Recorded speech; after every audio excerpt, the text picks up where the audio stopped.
Baik, pada kesempatan kali ini saya akan menampilkan satu cuplikan singkat video pengajaran dari salah satu mata kuliah yang saya ampu, yaitu mata kuliah latihan penelitian politik yang ditujukan untuk proses sertifikasi dosen.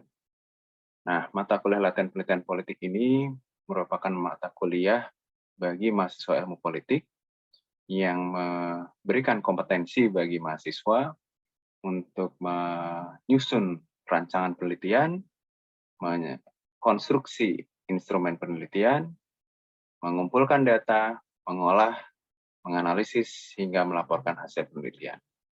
Nah, di salah satu cuplikan video pengajaran ini adalah bagian dari proses satu materi yang mempelajari bagaimana pengolahan dan analisis data dilakukan melalui proses komputasi statistik. Komputasi statistik yang diajarkan kepada mahasiswa menggunakan software SPSS, sehingga diharapkan mahasiswa memiliki kompetensi untuk mengolah, mentransformasi dari kuesioner, data dipindah ke dalam SPSS, kemudian mempersiapkan template entry data, melakukan entry data, hingga melakukan analisis statistik.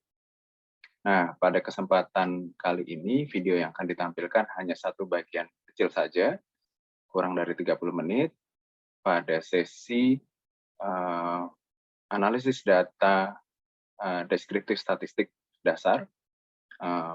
Diharapkan setelah mahasiswa menyelesaikan mata kuliah ini, mereka memiliki kompetensi sebagai seorang researcher ilmu sosial yang komplit, bukan hanya paham secara teori, tetapi juga praktek, ditambah skill yang tentunya sangat berguna, yaitu pemanfaatan teknologi melalui komputasi statistik untuk mengolah dan menganalisis data yang mereka telah berhasil kumpulkan untuk dilakukan analisis dan menjadi temuan. Ilustrasinya sangat sederhana, menggunakan hal-hal yang sifatnya simulasi, sehingga bisa disimak dengan mudah. Ini adalah video perkuliahan real, saya ambil sedikit saja cuplikan, kurang lebih 30 menit yang bisa disimak sebagai berikut. Silahkan disimak, terima kasih. Sambil kita tunggu, ini kita biarin aja dulu. Oke, jadi ini saya ingin memastikan aja, untuk target kita hari ini kita belajar soal analisis deskriptif dan juga analisis inferensia. Dalam analisis deskriptif, ini kita hanya mendeskripsikan data atau menggambarkan data. Bagaimana di analisis deskriptif ini kita tidak bisa mengambil satu kesimpulan. Itu yang pertama. Sehingga kalau kita melakukan analisis deskriptif seperti melakukan tabulasi, cross tabulasi, menyajikan data dalam bentuk grafik. Jadi dalam konteks analisa deskriptif ini hanya menggambarkan populasi data atau analisis terhadap sampel data. Ini sifatnya tidak melakukan pengujian apapun, sehingga tidak bisa diambil satu kesimpulan atau causal mechanism atau analisis hubungan, itu nggak bisa. Tapi yang kedua, yaitu analisis statistik inferensia, ini memungkinkan kita untuk mengambil satu kesimpulan dari analisis. Kita bisa mengetahui causal mechanism yang terjadi antar variabel, atau hubungan antar variabel itu seperti apa, itu bisa. Jadi dua jenis, ini harusnya sih kayaknya saya udah pernah jelasin ya, analisis deskriptif dan analisis inferensia. Nah, kalau kita bisa lihat, banyak sekali dalam penggunaan statistik ini, salah kaprahnya adalah ketika kita menganalisis secara deskriptif, tapi ujung-ujungnya kayak mengambil kesimpulan dari satu data. Nah, itu yang sebenarnya tidak bisa dilakukan. Sebentar ya.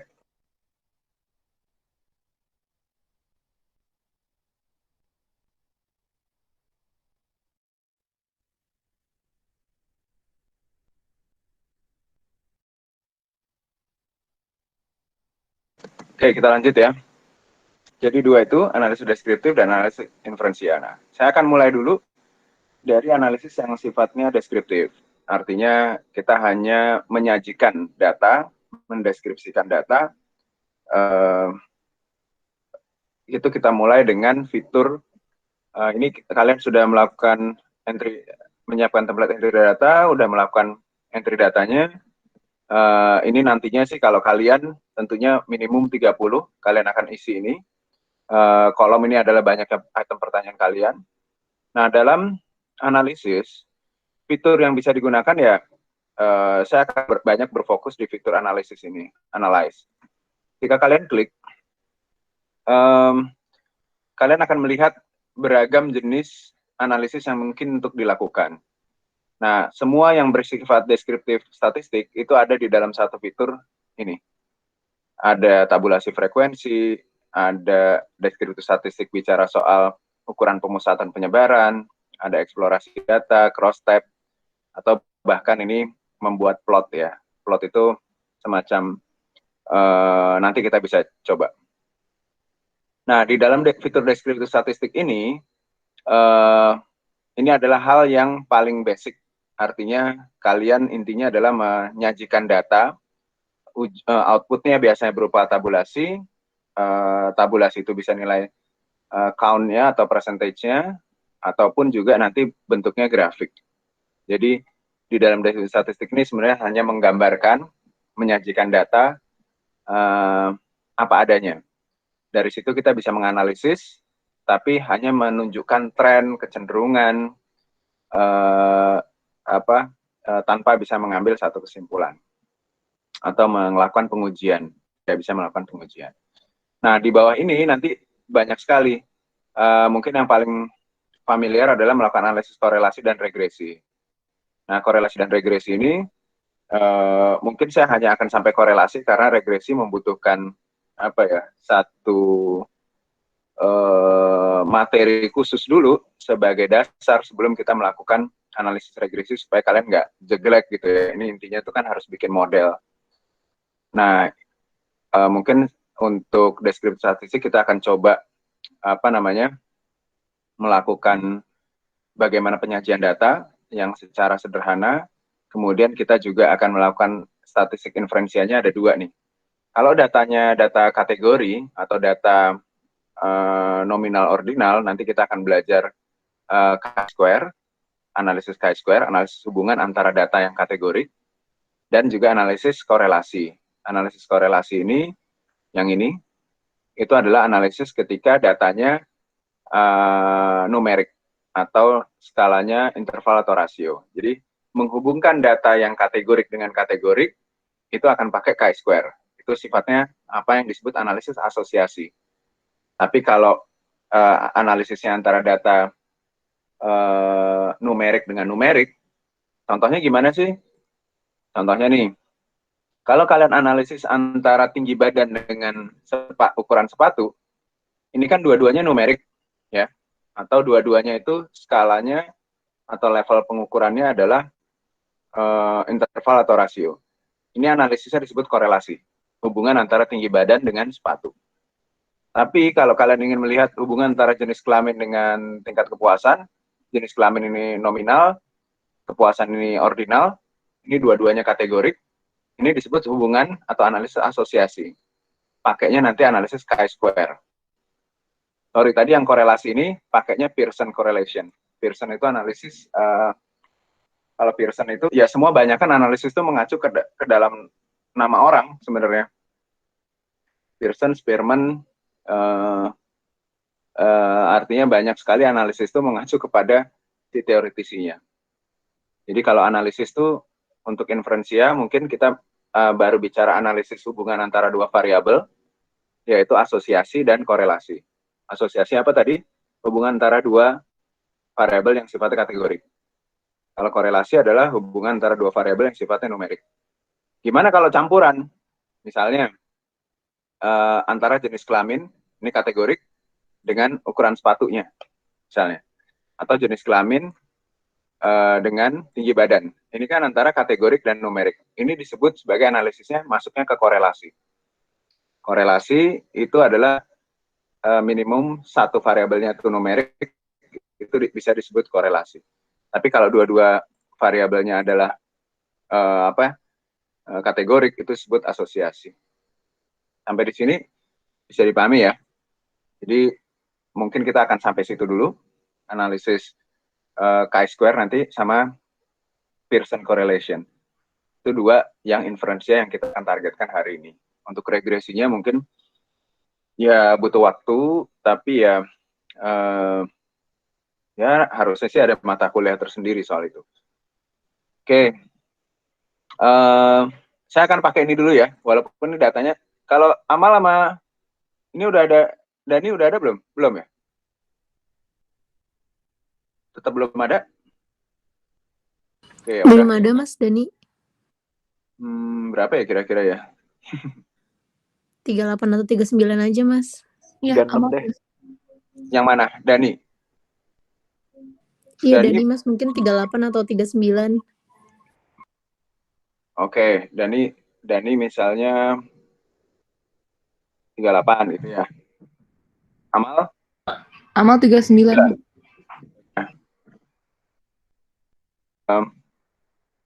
Ya. Pertama, ini udah direkam belum ya? Udah Mas, udah direkam Mas. Oke, udah direkam ya. Jadi ketika kita melakukan analisis, yang paling sederhana adalah kita melakukan tabulasi frekuensi dulu. Untuk mengecek biasanya hal-hal kelengkapan datanya, atau biasanya kita mau melihat tren datanya, ya kita bisa bikin tabulasi frekuensi. Misalnya kita mau masukkan secara parsial atau simultan secara menyeluruh. Ini kalau kalian menganalisis tadi ya, deskriptif, hanya kita melihat frekuensi, sebenarnya tabulasi frekuensi ini bisa menghadirkan banyak hal. Mau secara simultan, misalnya kalian pilih, ini kalau kalian kontrol A, kalian pindahin semua, ya kalian akan menganalisis secara simultan atau serentak ya. Dan kalau kalian mau pilih satu-satu pun bisa. Tinggal pindah aja dengan menseleksi salah satu variabel, kemudian kalian pindah. Gitu ya. Saya akan coba langsung secara empat, sama ya. Memang nggak diperlakukan sebagai variabel, tapi jenis kelamin, kota kelahiran, tinggi badan, penilaian takor ya, sama ukuran sepatu. Ini kita pindahkan ke sini semua. Ketika dia udah pindah ke dalam variabel atau variables, ini adalah variabel-variabel yang kita mau tampilkan deskriptor statistiknya. Nah, di sini ada pilihan checklist display frequency tables. Ini di checklist aja, karena by default juga dia akan men-checklist. Nah, tinggal kita mau melihat apa aja ukuran yang mau kita tampilkan. Itu di statistik. Di statistik ini, kita bisa lihat, saya nggak tahu kalian harusnya di statistik dasar udah belajar ukuran pemusatan. Ukuran pemusatan itu ada min, median, dan modus. Gitu ya. Min, median, dan modus harusnya kalian tahu ini rata-rata, ini nilai tengah, ini nilai yang sering muncul atau nilai yang sering muncul, yaitu disebut mode itu adalah modus sebenarnya.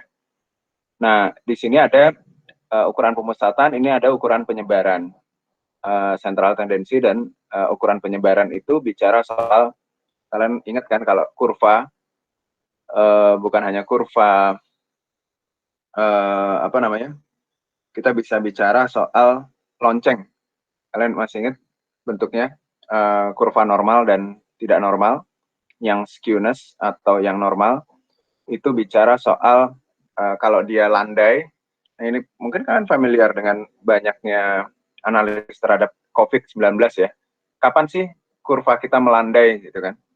Karena harapannya kurva itu semakin nilai minimum dan maksimumnya besar, sebenarnya cenderung akan landai. Terus kemudian kita akan bisa lihat standar deviasinya. Nah, ini ukuran pemusatan dan ukuran penyebaran. Kalian nah ini tinggal checklist aja sih, apa yang mau kalian lihat. Cuman, problemnya adalah karena ini kita serentak, nggak semua, saya kasih contoh dulu ya, saya balikin dulu, sorry. Ya, kita bicara tinggi badan, kita bisa pakai min, median, dan modus. Minnya ada nilai rata-rata, nilai tengahnya ada, nilai modusnya ada. Nilai minimum dan maksimumnya bisa dicari, varian dan standar deviasinya juga bisa. Kalau kita bicara skala interval atau rasio, analisis statistik baik ukuran pemusatan dan ukuran penyebaran relevan untuk dicari. Hanya saja masalahnya kalau kita bicara soal contoh bagaimana jenis kelamin. Ini yang relevan hanya modus.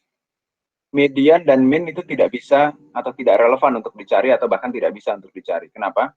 Karena nggak ada nilai rata-rata antara jenis kelamin, laki-laki atau perempuan. Atau misalnya antara kota kelahiran. Itu min mediannya nggak bisa dicari. Yang bisa dicari adalah sebagian besar anggota dari populasi itu banyakkan lahir di mana. Itu modus. Jadi bahkan ukuran penyebaran nggak ada yang relevan nih untuk dianalisis ketika kita bicara variabelnya kategorik. Harusnya ini udah selesai nih di kuliah dasar-dasar statistik, bahwa ukuran statistik untuk treatment terhadap variabel yang level pengukuran interval atau rasio dia bisa komplit, bisa analisis min, median, modusnya bisa. Tapi kalau kita bicara soal analisis data yang kategorik, kebanyakan dia hanya bisa modus saja. Misalnya tadi ya, banyak sebutkan kota kelahiran, jenis kelamin, bagaimana penilaian, itu hanya bisa mencari nilai modusnya. Dan ini jenis kategori untuk yang disebut sebagai nominal. Bagaimana dengan yang ordinal? Nah, kalau bicara dengan yang ordinal, ini menarik karena dia bisa bicara soal ukuran pemusatan, min, median, modusnya. Contohnya adalah penilaian itu ada 1 sampai 5, yang 3 tuh biasa aja, 4 tuh puas. Kalau skor minnya adalah 3,5, artinya tingkat kepuasannya sebenarnya antara biasa saja dan agak puas gitu kan. Itu masih bisa untuk yang ordinal. Tapi untuk yang nominal itu statistiknya sangat terbatas, dia hanya bisa pakai modus saja. Bahkan ukuran penyebarannya tidak bisa. Ini dalam konteks kita akan coba lihat ya bagaimana analisis tabulasi frekuensi itu bisa dilakukan. Oke, kita coba dulu tinggi badan dari yang dan juga ukuran sepatu. Kita bisa nyari nilai min, kita bisa cari median, kita bisa cari modus. Minimum maksimum kita bisa cari nilainya. Mungkin standar deviasi, variance, dan range saya tidak akan analisis dulu. Kemudian kalian juga bisa di bagian ini untuk menghasilkan sebuah chart. Chart ini kalian harus pikirkan betul kegunaan dan fungsinya masing-masing. Contohnya ya, kalau kita bicara analisis yang sifatnya kategorik atau data-data yang sifatnya kategorik, yaitu level pengukurannya nominal atau ordinal, disarankan boleh menggunakan pie chart. Tapi kalau data-data yang sifatnya numerik, tidak disarankan menggunakan pie chart. Gunakanlah bar chart atau histogram untuk yang numerik ya. Saya ingin mengambil contoh misalnya histogram. Nah, apa yang menarik dari analisis secara sederhana, kita bisa lihat apakah kalian ini kan angkatannya sama nih. Angkatannya sama, kita akan bisa lihat sebenarnya apakah datanya itu normal atau tidak. Kalau datanya normal itu artinya distribusinya akan membentuk kurva yang seperti lonceng sempurna. Tapi kalau dia tidak normal, itu sebenarnya lebih menarik. Karena kita bisa melakukan analisis bahwa di situ ada satu variabel yang bisa dianalisis atau dieksplorasi lebih jauh. Jadi kalau dalam analisis statistik, kita bisa lihat apakah distribusi tinggi badan di usia kalian atau ukuran sepatu di usia kalian itu sebenarnya terdistribusi secara normal atau enggak. Ini kita coba checklist ya. Jadi saya ulang lagi, untuk analisis statistiknya min, median, modus bisa dicari, minimum, maksimum. Kemudian untuk chart kita pakai histogram tadi karena ini variabelnya adalah variabel numerik, bisa bar chart atau histogram karena pie chart ini lebih ideal untuk analisis yang sifatnya kategorik, data-data jenis kelamin, kepuasan itu boleh pakai pie chart, ya. Nah di sini ada display frequency tables, oke. Kalian ketika klik OK, kalian akan mendapatkan satu tabulasi frekuensi sederhana. Ini untuk mengecek juga ya. Sorry. Kalian akan punya di sini ya. Saya nggak tahu kalian bisa lihat nggak, harusnya bisa sih. Ini adalah ketika kalian melakukan analisis, kalian akan muncul satu tab baru yang disebut output. Nggak kelihatan. Nggak muncul. Aduh, gimana ya? Intinya adalah ketika kalian mengetik ini tadi, kemudian kalian klik OK ya, itu akan muncul pop-up tab gitu ya, pop-up tab. Ini kelihatan nggak? Enggak, Mas. Nggak kelihatan, Mas. Ini masih data view ya? Iya. Iya, Mas. Oh ya udah berarti. Sorry, saya berarti harus stop share, sharing ulang. Aduh, ini agak purba nih.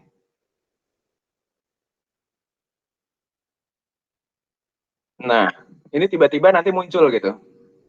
Muncul sebagai tab baru gitu. Kayak ada pop-up, tahu ya? Jadi kayak, jadi kalau di bagian bawah tuh tabnya tiba-tiba muncul khusus output. Di sini kan pojok kiri kelihatan ya, output. Ini bisa dilihat frekuensi? Bisa, Mas. Okay. Bisa, Mas. Nah, ini begitu kalian klik OK tadi, kalian udah otak-atik dianalyze tabulasi frekuensi, dia akan muncul seperti ini. Nah, ini kalian akan muncul, ini kenapa muncul? Ini karena kalian men-checklist ukuran pemusatan tadi, min, median, modus, serta ukuran penyebaran, dispersion, minimum, maksimumnya. Kalau kalian lihat di sini, kalian akan melihat N. N ini masih N besar karena dia nggak tahu ya apakah kalian menganalisis populasi ataupun sampel. Tapi dalam hal ini sampel kan. 10 dari mahasiswa ikut kuliah LPP. N kecil harusnya. Intinya adalah valid itu 10, kita akan melihat missing. Kalau tadi si Amal dan si Dani nggak diisi, angkanya ini akan ada missing 2. Ini adalah untuk menganalisis sebenarnya apakah kalian ada responden yang nggak menjawab, dan ini nanti treatmentnya, ingat di variable view ada missing, itu bisa treatment karena dia akan mempengaruhi nilai pembagi. Pembaginya jadi bukan 10 lagi, tetapi 8 untuk variabel tertentu. Tapi ini lengkap ya, karena semua terisi. Min-nya atau rata-ratanya sebenarnya adalah 163. Ini artinya apa? Tinggi badan rata-rata kalian, ini adalah proyeksi ya, 163,7. Mediannya apa? Median itu adalah nilai tengahnya, kalau diurutin dari yang terkecil sampai yang tertinggi, nilainya itu 165 yang di tengah. Modusnya atau paling banyak tinggi badan di antara kalian adalah 170. Minimum 150 dan maksimum 175. Nah, untuk ukuran sepatu, bagaimana? Ukuran sepatu, min-nya atau rata-ratanya 40,4, mediannya atau nilai tengahnya dari yang terkecil yang terbesar itu ada 39,5, nilai modusnya 38. Nah, saya ingin mengatakan bahwa kalau data yang disebut sebagai distribusinya normal, atau loncengnya itu akan berbentuk kurva normal atau kurva yang sempurna, itu ketika nilai min, median, dan modusnya sama. Jadi median modus ini gunanya untuk apa sih? Untuk menganalisis apakah asumsi kenormalannya terpenuhi. Nah, ini emang bahasa aneh ya. Sebenarnya apa yang disebut normal nggak normal dalam statistik itu adalah logika kuantitatif belaka. Jadi apakah kemudian kita yang bagus itu yang normal? Enggak, karena statistik punya perbedaan paradigma juga untuk memaknai data. Kalau saya cenderung untuk melihat bahwa sesuatu yang tidak normal itu justru yang menarik, karena di situ ada outliers, di situ ada nilai yang pencilan ya istilahnya, di situ justru yang menarik. Jadi sebenarnya tidak ada ukuran kebaikan dalam statistik yang normal itu yang bagus. Dia hanya menyebutkan saja istilah normal, tapi bukan berarti normal itu yang lebih bagus daripada yang skewness atau yang melenceng. Nah, Oke, nanti saya kasih contoh deh. Ini tabulasi frekuensinya untuk tinggi badan dan ukuran sepatu. Ini ada valid persen dan persen. Kalau kita bicara soal tadi, kalau ada yang missing, persen ini adalah pembaginya nanti adalah misalnya di sini yang missing ada 2. Persen dan valid persen akan berbeda nilainya. Persen itu akan menunjukkan nilai pembagi berdasarkan dengan asumsi data, sementara valid persen akan menunjukkan nilai pembaginya adalah yang aktual, gitu ya. Itu sih. Tapi di sini karena nilainya sama, itu karena tidak ada nilai missing. Kalau ada nilai missing, kita bisa milih menggunakan persen atau valid persen. Apakah pembaginya 10 atau pembaginya dengan mengurangi data yang hilang tadi. Itu akan berbeda. Nah, ini adalah bentuk histogram. Kalian bisa lihat kurvanya? Nah, dalam konteks tinggi badan, ini kan ada kurva. Kurva ini bisa dibilang normal. Karena apa? Berarti distribusi tinggi badan kalian itu bisa dibilang masuk dalam artinya apa ya? Distribusinya normal. Distribusi normal itu dia tidak ada extreme value, baik yang terlalu rendah atau terlalu tinggi. Untuk ukuran sepatu pun sama.